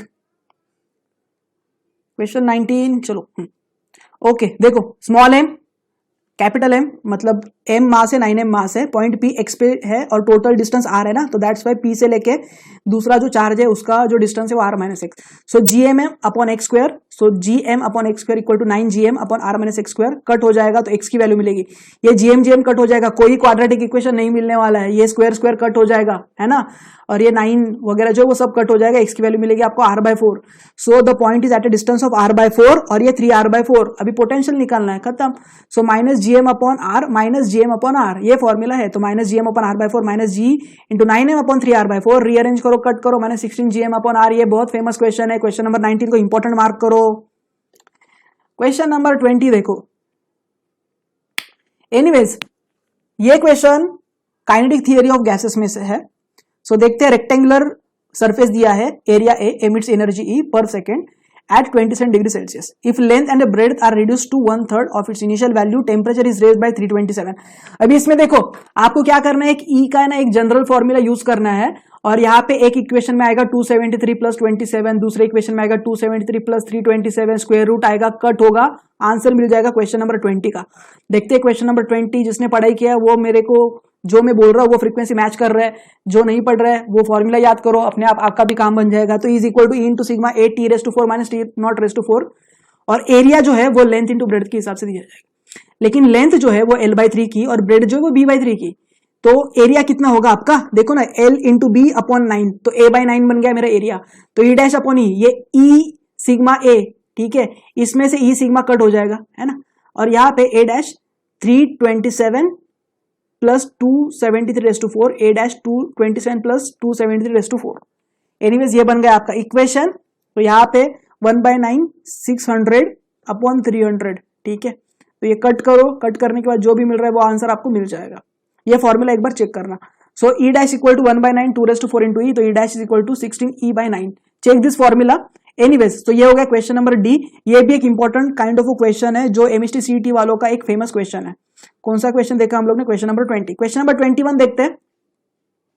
लिक्विड ड्रॉप दिया है, हाँ ये एक सिंपल क्वेश्चन है। यहाँ पे क्या करना होता है, आपको एक बड़ा सा ड्रॉप देते हैं, उसको कट करके n नंबर ऑफ पार्टिकल्स में कट करते हैं और छोटे ड्रॉपलेट्स बनाते हैं, और उसके बाद आपको एनर्जी को कंपेयर करना होता है। तो एनर्जी का फॉर्मूला है जिसमें आपको ये ड्रॉपलेट वाला पार्ट रखना है। मतलब आपको क्या करना है, यहाँ पे एक रेडियस जो है कैपिटल आर, वो n टाइम्स एक वैल्यू आता है, और वो वैल्यू आपको सरफेस एनर्जी के फॉर्मूला में सब्स्टिट्यूट करना है और कंपेयर करके आपको आंसर निकालना है। Question number 21। एनीवेज अगेन ये बोर्ड्स रिलेवेंट क्वेश्चन है, ज्यादा टफ नहीं। तो surface area of liquid drop होता है 4πr², ठीक है। सरफेस एनर्जी आपकी ई के बराबर हो गई, तो 512 ड्रॉपलेट्स है, तो सेकेंड का एरिया हो गया 412 इंटू 4πr²। रेडियस कम होगा ना, okay. So volume of a bigger drop is a 4/3 πr³ and volume of a small drop is a 4/3 πr³ into 512। तो कंपेयर करो, यहाँ पे स्मॉल और कैपिटल आर के बीच में रिलेशन मांगता है अपने को, तो small are equal to r/8 बन गया।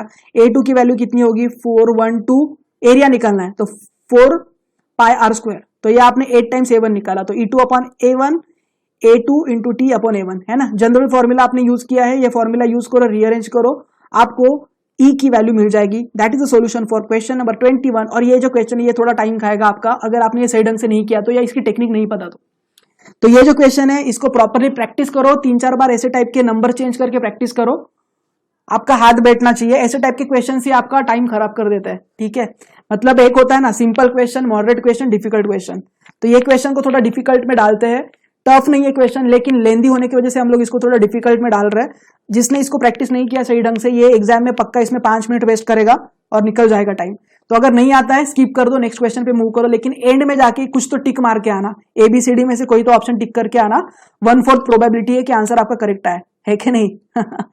Okay, question number 22। Let M be the mass and L be the length of a thin uniform rod. In first case axis of rotation से पासिंग थ्रू सेंटर, है ना। तो हमें एक rod दिया है और एक सेंटर से जा रहा है, तो सेंटर से अगर जाता है तो हमें वो पता होना चाहिए उसका moment of inertia. Second case में axis of rotation is passing through one end and perpendicular to length of rod, ठीक है।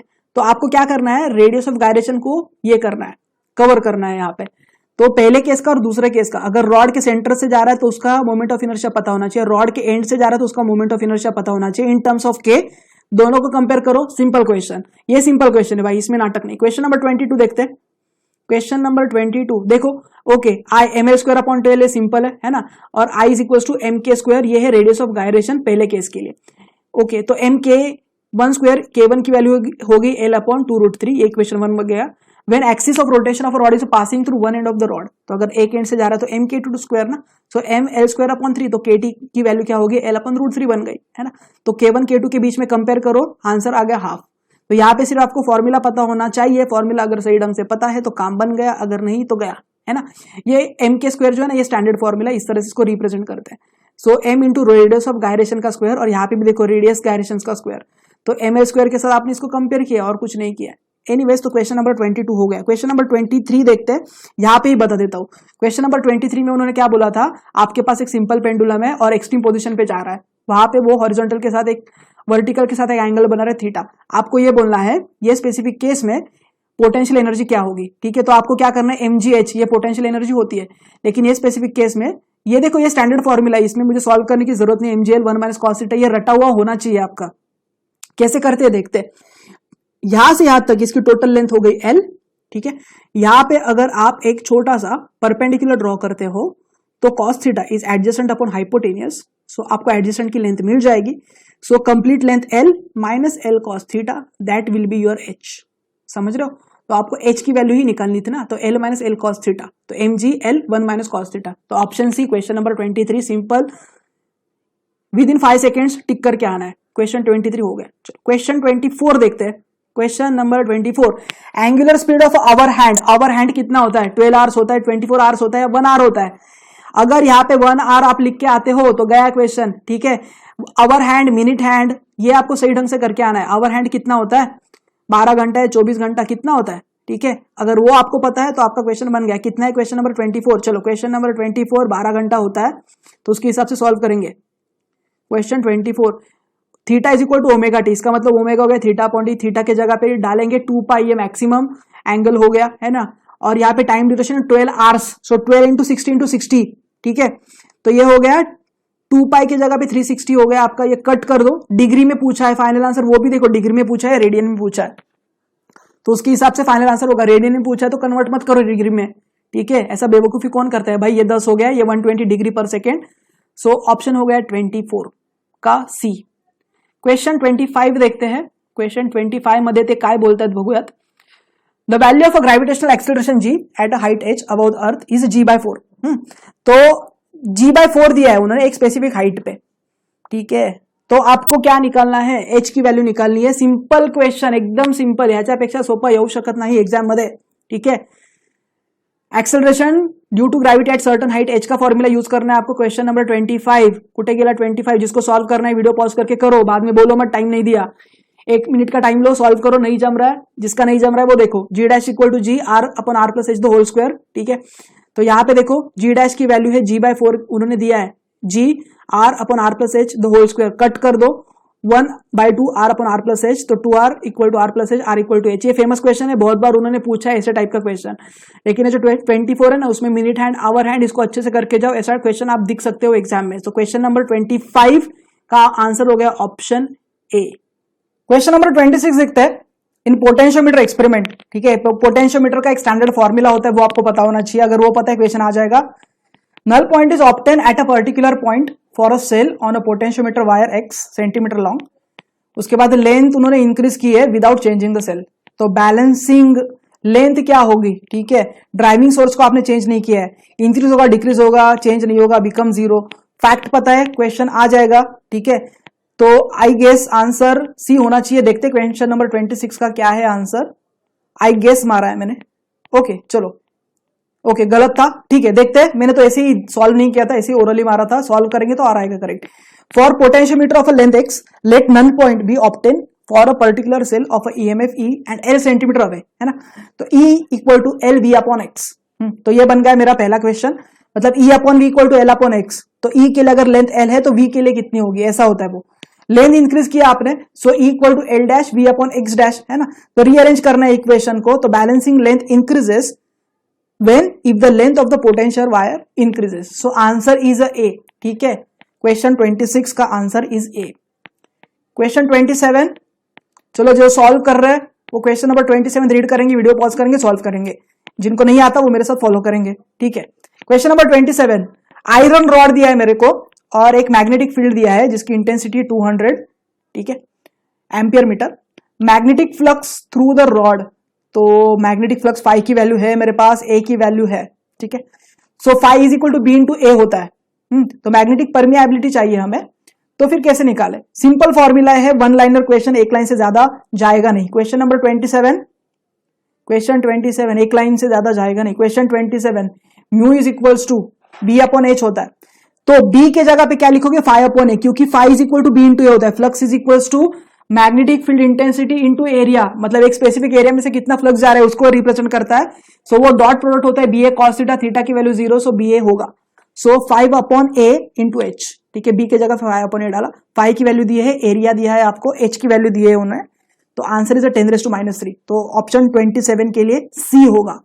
सिंपल है, देखो वन लाइनर, कुछ कुछ क्वेश्चन एक एक लाइन में बनेंगे, कुछ कुछ आपका टाइम लेंगे।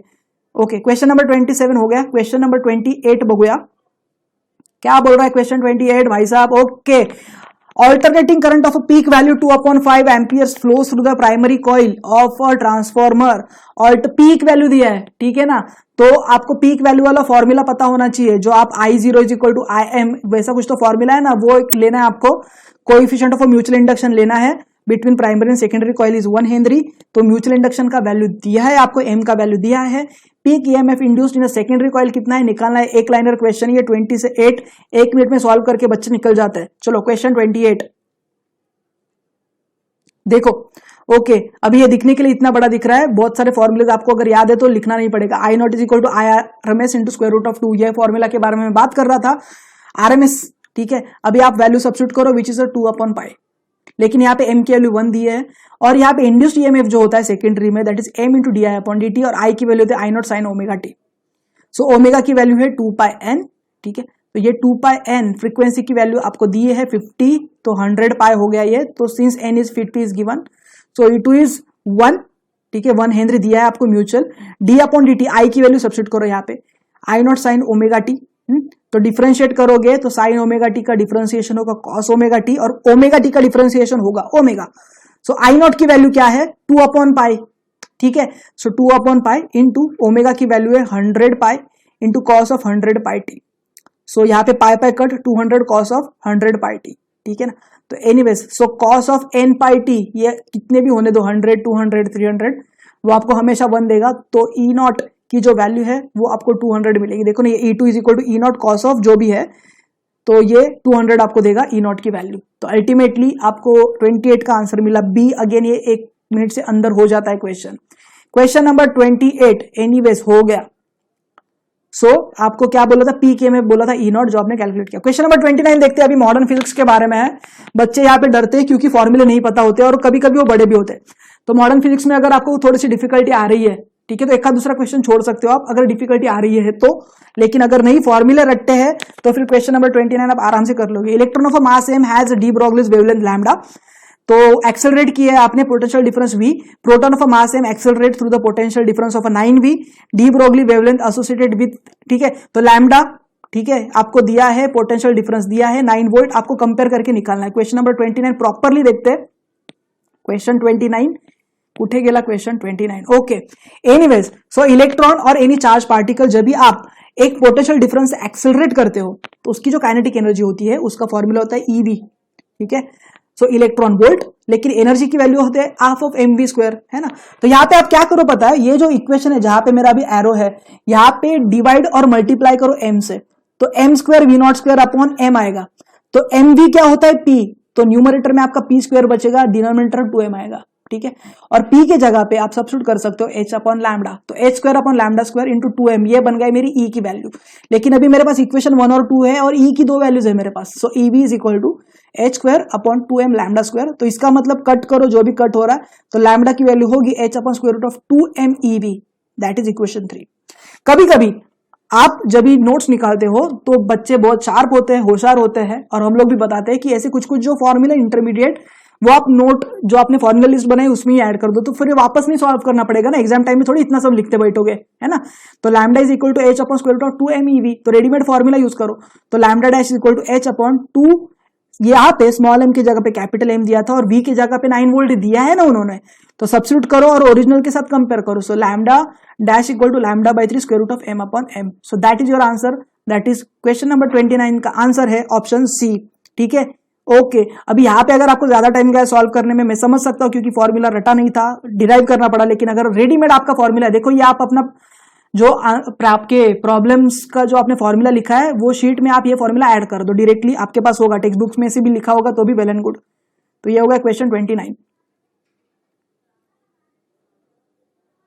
Question 30, interference fringes are produce on a screen by using two light sources, intensity दी है I9I, ठीक है, और फेस डिफरेंस दिया है दो बीम्स के बीच में π/2, तो फाई की वैल्यू पता है at point P and pi at point Q। तो मतलब मान लो कोई भी एक स्क्रीन है मेरे पास ऐसा, और यहां से आपने एक सोर्स छोड़ा है, तो एक पॉइंट पे जो पाथ डिफरेंस फेस डिफरेंस है वो π/2 है और दूसरे इस पे पाई के बराबर है, तो डिफरेंस बिटवीन रिजल्ट और इंटेंसिटीज निकालना है, ठीक है। क्वेश्चन नंबर 30, इंटरफेरेंस डायफ्रैक्शन, आपका जो वेव ऑप्टिक्स है उसमें से ये एक इंपॉर्टेंट चैप्टर में से एक ये क्वेश्चन है, ठीक है।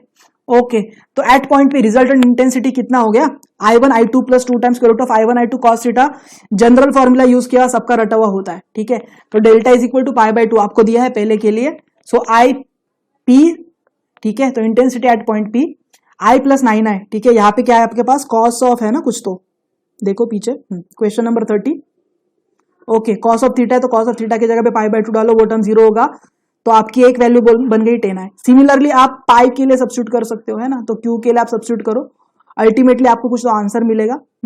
तो यहाँ पे आपको एक आंसर मिला 4I, तो यहाँ पे आपको क्या चाहिए, दोनों के बीच में डिफरेंस चाहिए, तो 10I माइनस 4I 6I।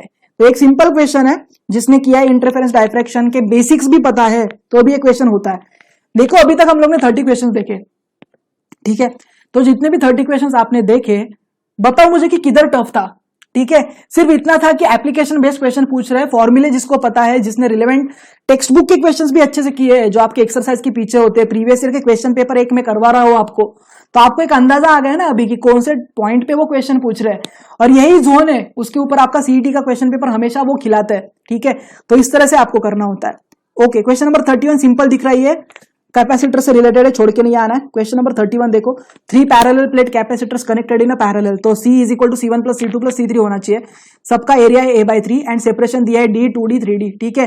तो C इज इक्वल टू क्या जो फॉर्मूला है वो आपको यूज करना है, the equivalent capacitor for combination, simple question है ये, बहुत सिंपल है। क्वेश्चन नंबर 31 देखते हैं, question number 31, okay, C is equal to epsilon not upon D, C1 C2 C3 दिया, एरिया सबका सेम है, फर्स्ट के लिए जो डिस्टेंस दिया है सेपरेशन बिटवीन द प्लेट्स वो 3D है, सेकंड के लिए 6D है, थर्ड के लिए 9D है, सबको ऐड कर दो, epsilon not upon D 1/3 plus 1/6 plus 1/9, rearrange करो 11/18D आएगा, जो भी आपका आंसर आएगा। तो क्वेश्चन नंबर 31 अगेन सिंपल था, option was B.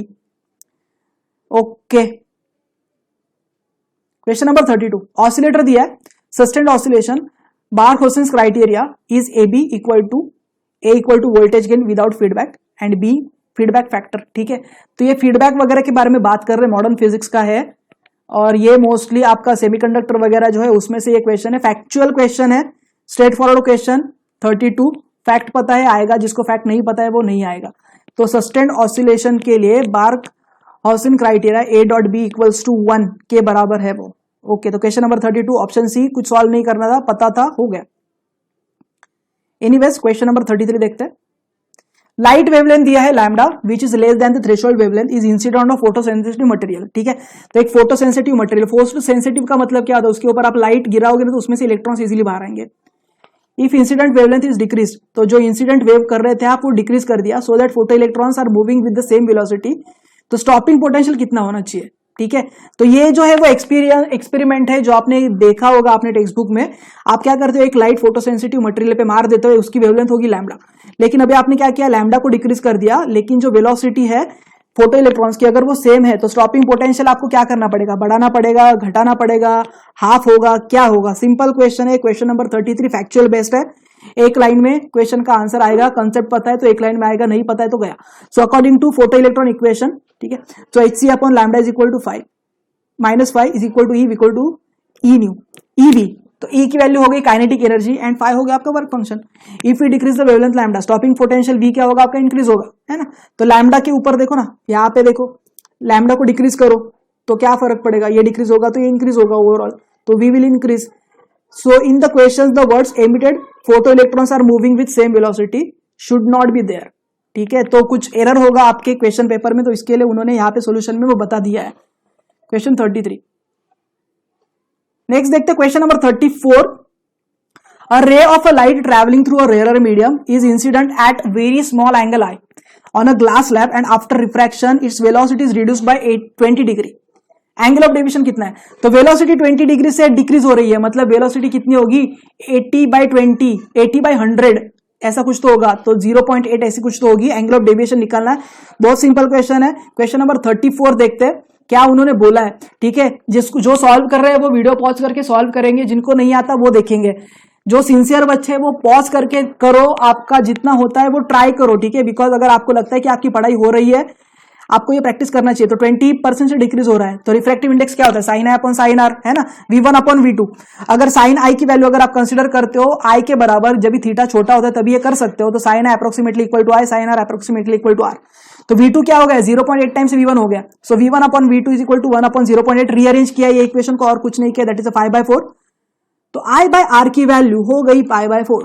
So R is equal to 4/π times I। So delta की वैल्यू क्या होता है, angle of deviation, angle of incidence minus angle of refraction. So I/5 के बराबर हो गया।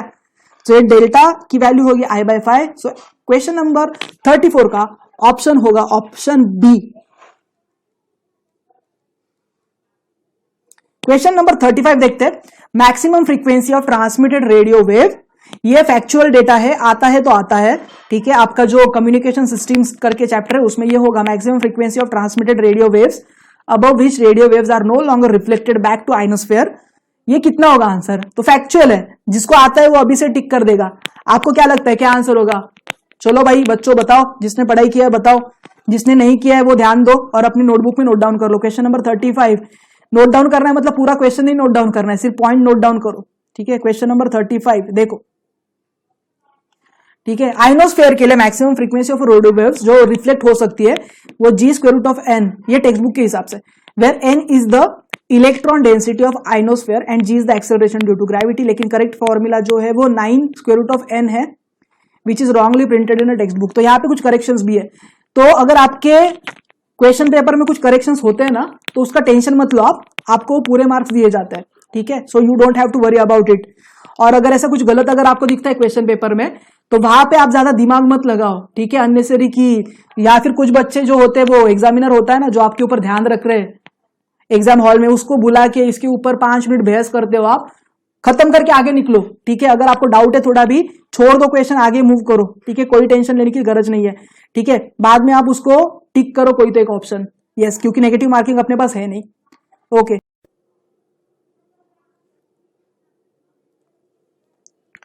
Let us discuss question number 36। Question 36 में क्या दिया है, in Bohr's theory of hydrogen atom electron jumps from higher orbit N to lower orbit P, ठीक है।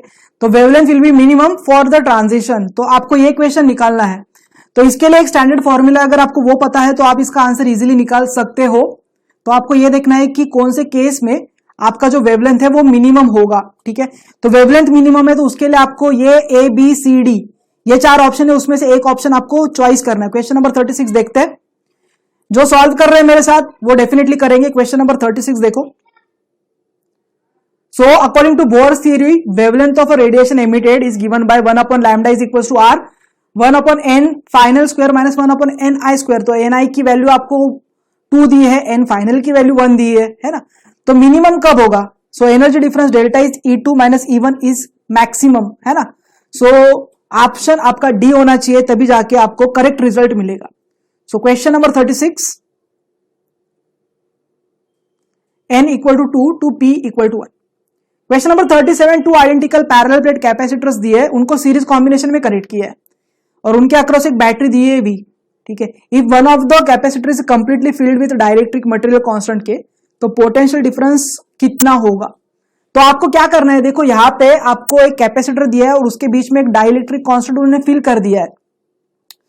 तो कैपेसिटर कैसा होता है, बढ़ता है या कम होता है, इसका एक प्रॉपर डेरिवेशन आपके टेक्स्ट बुक में है, नहीं तो मैंने मेरे वीडियोस में वो अपलोड कर दिया है। आई गेस आपका इलेक्ट्रोस्टैटिक्स क्लास 12 का जो 5th पार्ट होगा शायद उसमें होगा, वो मैं लिंक प्रोवाइड कर दूंगा अगर आपको चाहिए तो, अगर नहीं तो आपके टेक्स्ट बुक में ये दिया है।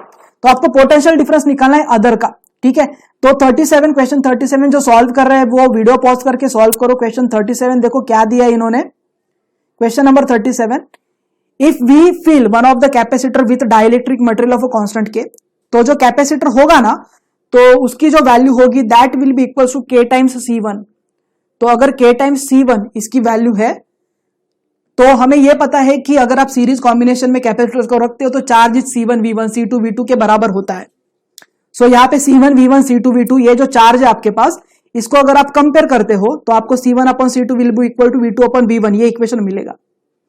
सो रीअरेंज करते इक्वेशन, तो V1 upon V2 equal to C2 upon C1, या जो मैंने बोला था वो लिख दो।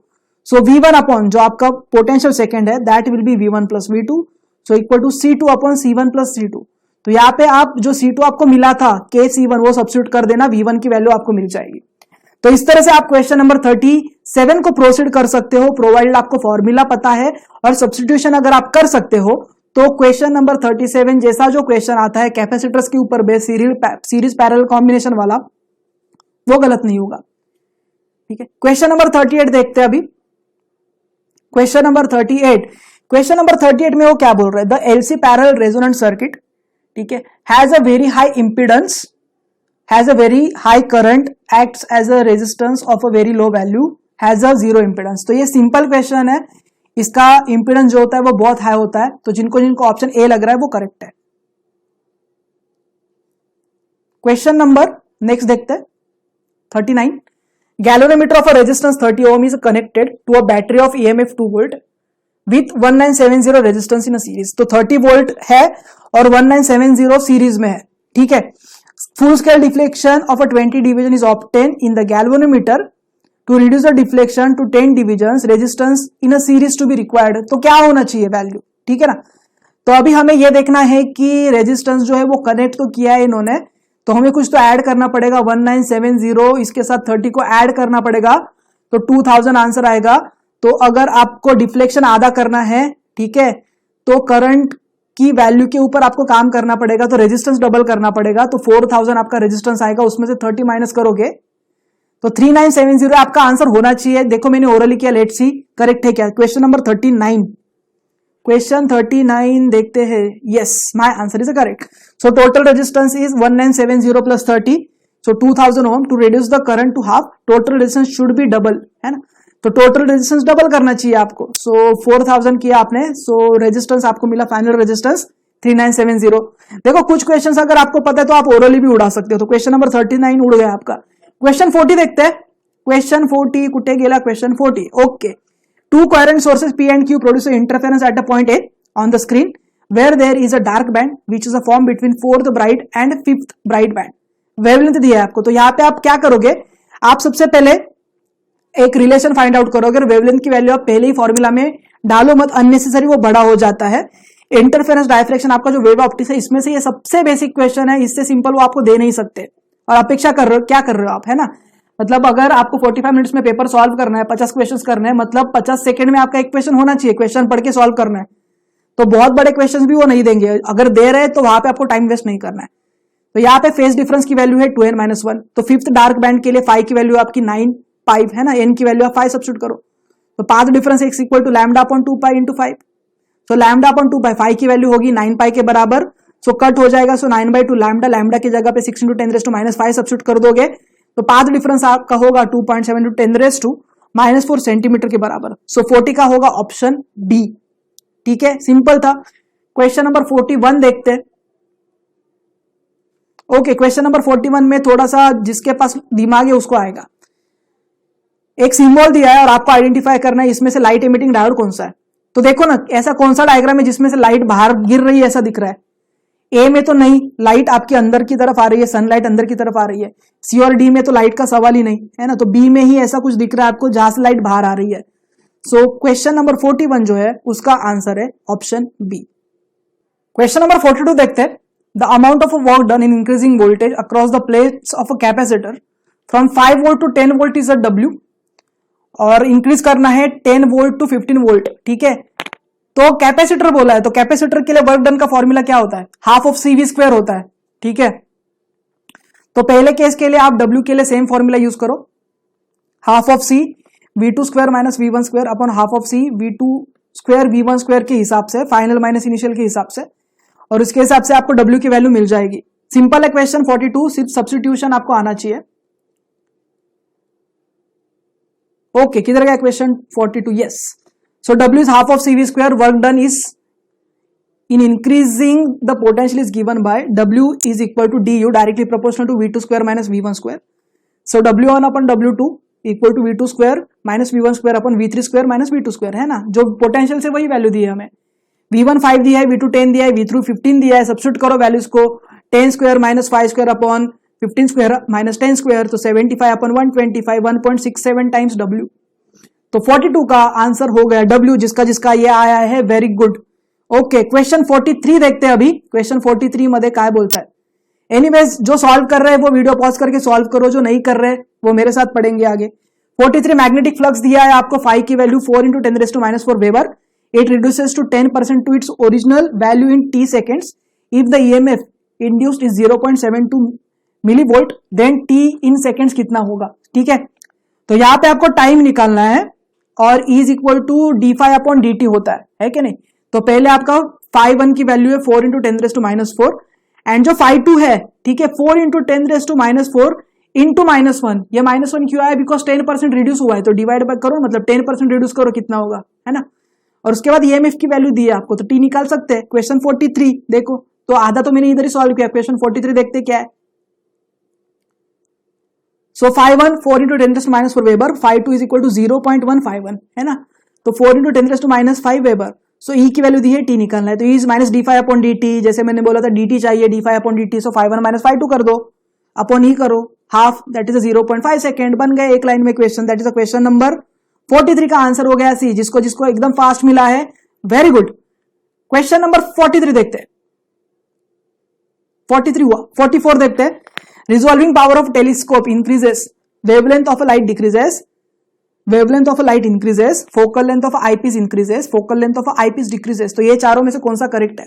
ठीक है, तो I guess option A correct होना चाहिए। जिसको थियरी आता है उसको आएगा, जिसको किसको ए लग रहा है रेज योर हैंड्स। सो 44 का आंसर ए करेक्ट है। क्वेश्चन 45 देखते हैं।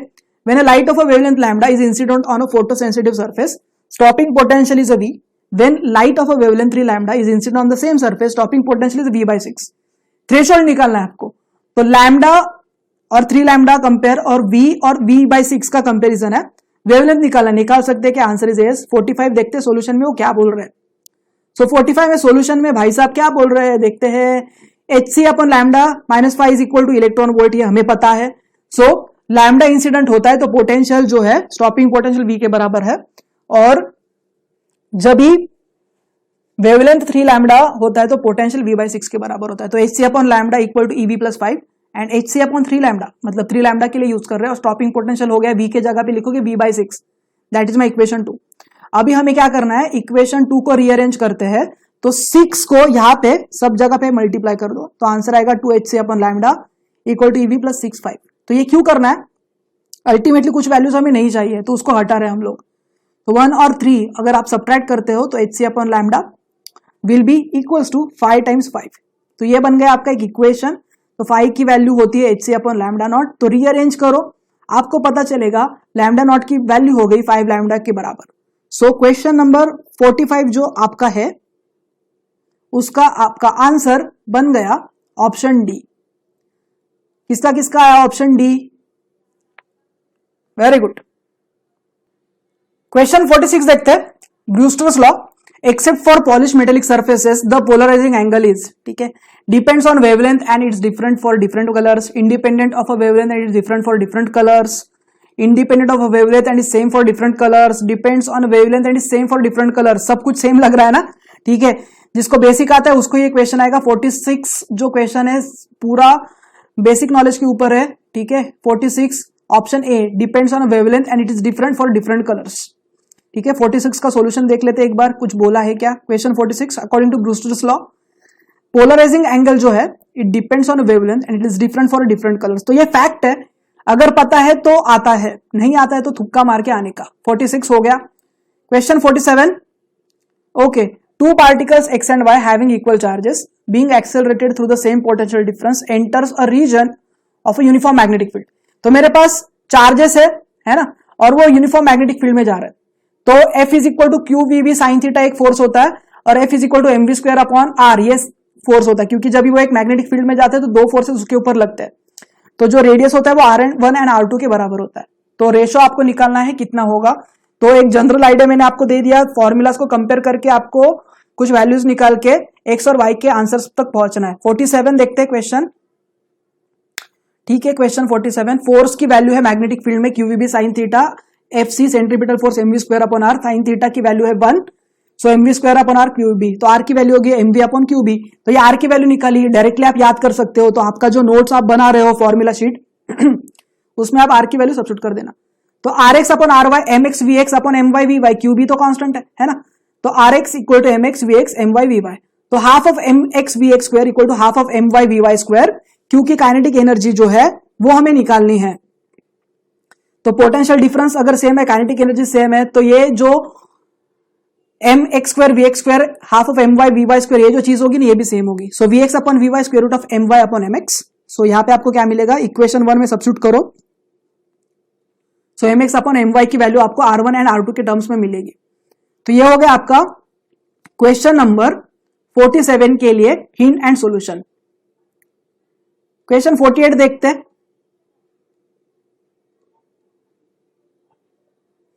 When an electron in hydrogen atom revolves in a stationary orbit, it does not radiate light through its velocity change, does not radiate light and velocity remains unchanged, radiates light but its velocity unchanged, radiates light with the change in energy। So ये factual data है, इसका option है answer A, ठीक है। सो 48 का option होगा answer A. Let's check. अभी देखो यहाँ पे जितने भी हम लोग क्वेश्चन देख रहे हैं ना, सब जगह पे फैक्चुअल डेटा का मोस्ट ऑफ द डेटा का आंसर, क्वेश्चंस का आंसर हमें ए मिल रहा है। तो इसका मतलब ये नहीं कि आप हर क्वेश्चन पेपर में ए आंसर होगा, नहीं, आपको थोड़ा कैलकुलेटिव होके दिमाग लगा के थोड़ा सब्जेक्टिव पे फोकस करके भी ये क्वेश्चन को सॉल्व करना पड़ेगा, ठीक है। क्वेश्चन 48 हो गया। 49 देखते हैं। मैग्नेटिक फील्ड बी दिया है inside a long solenoid having n turns per unit length carrying current I when iron core is kept inside it, mu naught दिया है और चाय दिया है। ये एक्स जो है ना वो चाय मैग्नेटिक ससेप्टिबिलिटी। ये क्वेश्चन 49 उसको आएगा जिसने फॉर्मूला रट के रखा है। इसका आंसर होगा D, mu not an I 1 plus चाय। इसका एक प्रॉपर डेरिवेशन है जो आपको नहीं करना है। हमें कुछ क्वेश्चंस को डायरेक्टली याद करना होता है, कुछ सॉल्यूशंस हमें डेरिवेशंस के फाइनल आंसर पता होने होते हैं। अगर एग्जाम में ये डेरिवेशंस करने बैठे आप तो 10 मिनट निकल जाएंगे। हमारे पास इतना टाइम नहीं है।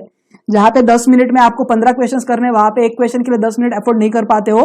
तो ये फाइनल आंसर है, सीधा याद कर लो। 49 का आंसर है D. Let's check it once. Yes. And last question है क्वेश्चन 50। बैलेंस्ड मीटर ब्रिज दिया है आपको।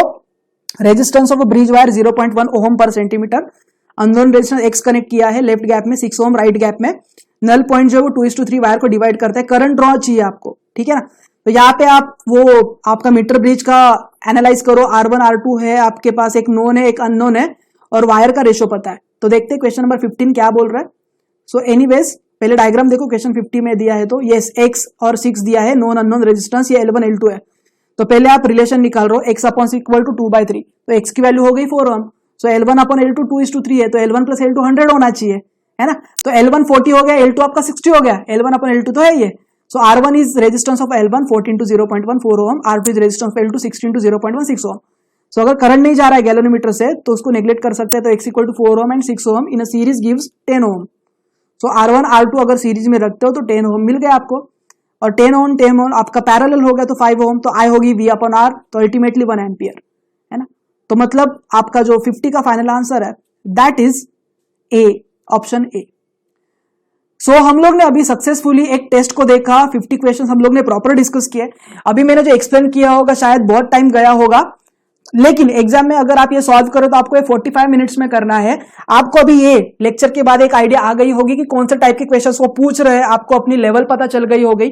अगर आपका पढ़ाई बहुत अच्छा खासा है तो आपको और प्रैक्टिस करना है, बहुत सारे प्रैक्टिस पेपर्स आपको करने हैं।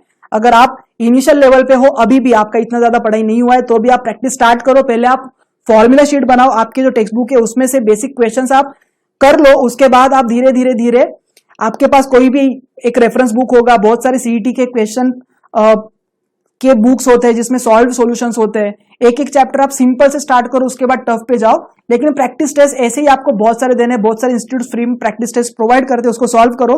और अभी हमने एक प्रीवियस ईयर का क्वेश्चन पेपर देखा है, ऐसे टाइप का क्वेश्चन पेपर करना है। इससे बहुत ज्यादा टफ मत करो, बहुत ज्यादा सिंपल मत करो, ठीक है। तो आई होप सो आपको ये बहुत फायदा देगा, ठीक है। अभी आपके ऊपर है ये, आप लेक्चर बहुत सारे अपने फ्रेंड्स को भी दिखाओ, ठीक है। चैनल को ग्रो करने में मदद करो, सो दैट बहुत अच्छे अच्छे वीडियोस मैं आपके लिए लेके आऊंगा। लेकिन ये तभी पॉसिबल है जब भी आप सपोर्ट करोगे। मेहनत मैं करूंगा, सिर्फ आप साथ देना है कि नहीं। जय महाराष्ट्र।